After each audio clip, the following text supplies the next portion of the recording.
Okay. Cinderella, the best of 20th Century Masters, the Millennium Collection. All right, I have bought various Millennium Collection albums over the years. I've even reviewed a few of them in the past. Millennium Collection albums tend to have some of the weakest sound on them that I could describe. They don't sound like they're okay. So if you are a CD connoisseur, you know how the three letters work. For those that don't know how the three letters work, this is important when it comes to CDs. There's AAD, ADD, and DDD. All right. DDD is basically every CD released from the end of the 90s going forward. That is digitally recorded, digitally mixed, and digitally produced. So digital the whole way across the board. When I say the late 90s, that's because there were some bands that were purposely, I mean, Jack White actually in the 2000s was still using cassette, so we'll get into it in a second. Anyways, you could find Triple D albums as early as 1983. I do own one. Alice Cooper's Dada was recorded in 1983, and it is classified as a Triple D album, and it does sound up and hold up with modern albums. This big diatribe. Okay. AAD is what all CDs for the most part sounded like when they came out. All the ones that everybody complains about in the early days sounding really cold. They don't sound like they didn't have the warmth of vinyl, etc., etc., etc. Those are AAD. So the original release of, say, Appetite for Destruction, the original release of Aerosmith's Permanent Vacation,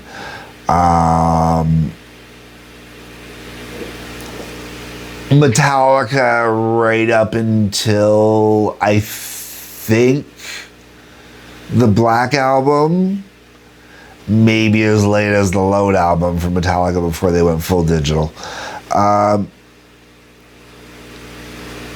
This album here, it says 20th Century Masters. I think they're referring to the band, but this Cinderella album, the sound on it sounds like it's ADD. And most of the 20th Century Masters, not all of them, sound like they're ADD. So that would be analog recorded, digitally mixed and mastered, digitally produced.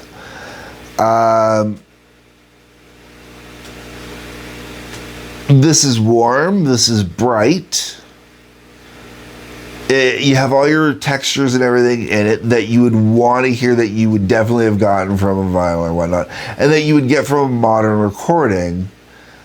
But at the same time, you can still hear limitations to it. It's not. It sounds like I've gone and picked up Metallica remasters of Kill 'Em All, Ride the Lightning, Master of Puppets. I didn't bother with Justice. And with those remasters, this sounds very similar to those. You're never going to get the full, thick, production-y, booming sound that you want, or that it should have, but it doesn't sound flat, it doesn't sound dry, it sounds nice. This one actually is kind of, the production on it, the volumes on it are kind of pushed forward a little bit, which is kind of nice. That's something you don't get too often.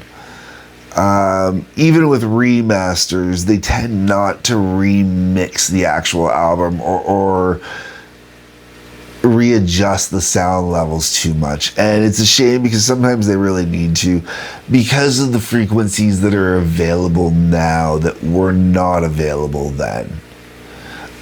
Not to say they couldn't record them then, they just couldn't as easily transfer it, I guess, back then. I don't know. All right, let's get into this. Holy crap, I rambled way too long. So I've already discussed everything production-wise with this album. So you can hear everything crystal clear on this album. Musicianship on this album is fantastic. Very, very honestly, very blues inspired. You can hear it's that rock blues inspiration. Vocalist, I didn't bother to get anybody's name because I don't really care to get anybody's name. I'm not going to ask for a good Cinderella album to go listen to either. Weirdly enough, one of my aunts was into Cinderella. Actually, my dad's sister was into Cinderella. Or at least she owned one album from them. I remember being in the car. Don't remember her ever listening to it. Probably because it only had one or two songs. All right, so we got Nobody's Fool. It opens the album, and I don't think about it a second later. Then we hit Shake Me. Okay, so while I'm listening, I had to listen to this like 4 times before doing this review. Just to give it a fair shake. And Shake Me, every other time I listened to it, I noticed it. Otherwise, I kind of wasn't paying attention, or I wasn't caring enough, or it wasn't grabbing my attention enough. I do think Shake Me is a decent song, though, when I was paying attention. And if you ask, what was I doing that I wasn't paying attention? Okay. Somebody Save Me. It's an alright tune, I guess. Alright. Next tune, track 4, Gypsy Road. I totally dig this tune. Absolutely love it. I have talked about this on other reviews where the word gypsy has come up for one reason. I think Gypsy Road's a regular term, actually. My daughter-in-law's name is Gypsy. And she's named after the dancer Gypsy Rose. And I myself come from Ashkenazi Jewish heritage on my mother's side, my mom's dad's side specifically. And anybody that has a problem with the word gypsy at this point in time is doing it for attention. I just piss off with it, you know. I'm sorry that it might offend some people, but you know what? Everything offends somebody. End of story. Tune, really good, really enjoy it. And in the context, I'm fine with how they use the term gypsy, okay? So we're going to go with it. I like it. End of story. Don't know what you got till it's gone. All right, this song here is literally one of the reasons why I frigging loathe power ballads. By all intents and purposes, this is one of this one, Every Rose Has Its Thorn. There's a few other ones. Every last reason I hate power ballads. However, I gotta admit, it's a good tune, man. It is, you know, it really is a good tune. I can totally see why girls in the 80s went, oh, you know, it was somebody's breakup song, and, you know, or somebody's dance song, or somebody's wedding song, or the, don't know why, you know, whatever, fucking mushy ass. All right. The Last Mile was forgettable.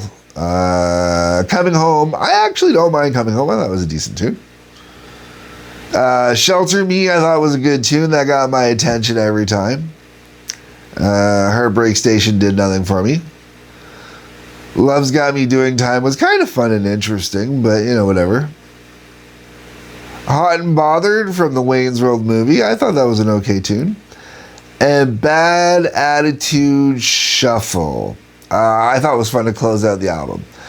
Realistically, the only songs on this album I honestly really would even consider putting on a mixtape Gypsy Road, I am slowly working on a list, my ultimate list of 500 songs, if I were to load up 500 songs on an MP3 player. My desert, trapped on a desert island. I'm slowly working on that. And Gypsy Road, I would probably put into that 500.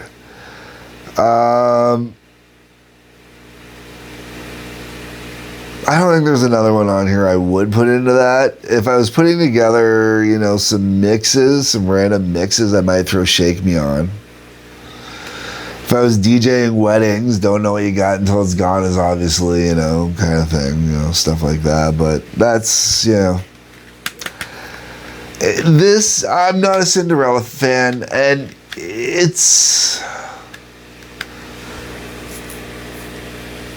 a shame. I mean, realistically, chances are you're watching this review after the cult review. And I was talking about throwing CDs into a CD player on a mix or whatnot. And this could go in with that cult CD on a mix and let it just kind of run the circle. And, a lot of people would really enjoy it. Really would. A lot of people, you just pop this album in on its own, would really enjoy it. There's a lot to enjoy about this band. The problem is they are kind of every cliche there was about the 80s. But they feel too safe. They're like, okay, if we went with the spectrum of the 80s, 80s rock, we're gonna leave metal out of it, so we'll leave Motley specifically out of this. Okay, we're gonna go with the rockers because this is rock, not metal. I don't care what we want. Okay, so you got on one side you got Bon Jovi as your soft, everybody loves them, safe, bring them home to mom kind of rock and roll. Okay, sort of. The other side, you got Guns N' Roses. Appetite for Destruction. They had to put all their heads on a cross on the front of the album cover because the original album cover they wanted to use was too explicit. Okay, just let's keep this into consideration. Okay, folks? Now,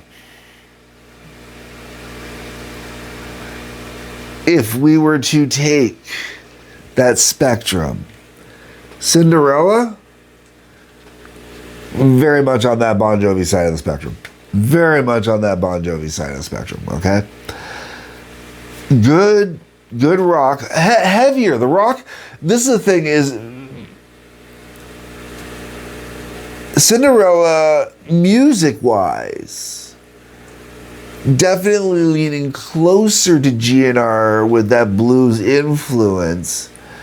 But instead of having that hard, sharp, hunger-biting edge that GNR has, these guys have this, we grew up in soft, comfortable houses, like Bon Jovi kind of edge.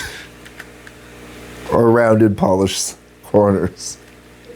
And I think that's really funny because, you look at the, the logo in here. And I remember this logo, man. I remember this logo well.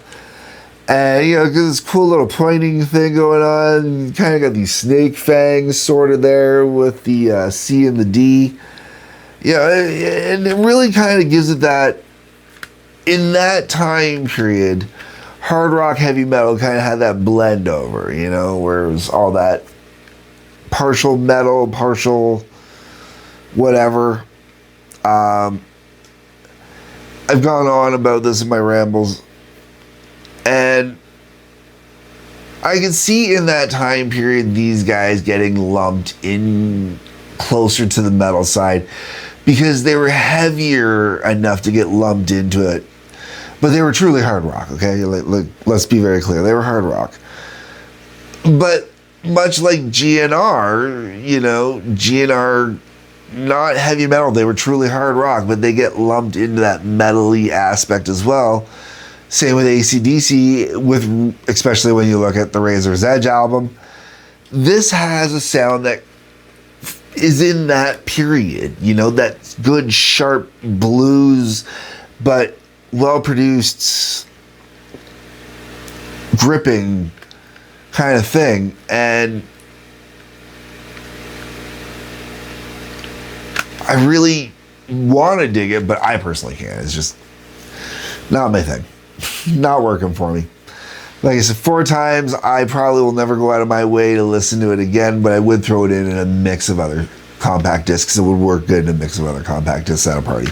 Anyways, folks, that's it. I've rambled. This has been a really weird one. I hope you've enjoyed this review and all the rambling on this one. Comments down below. Let me know what you think. Like button, subscribe button, bell for notifications, please, and thank you. Peace, love, take care.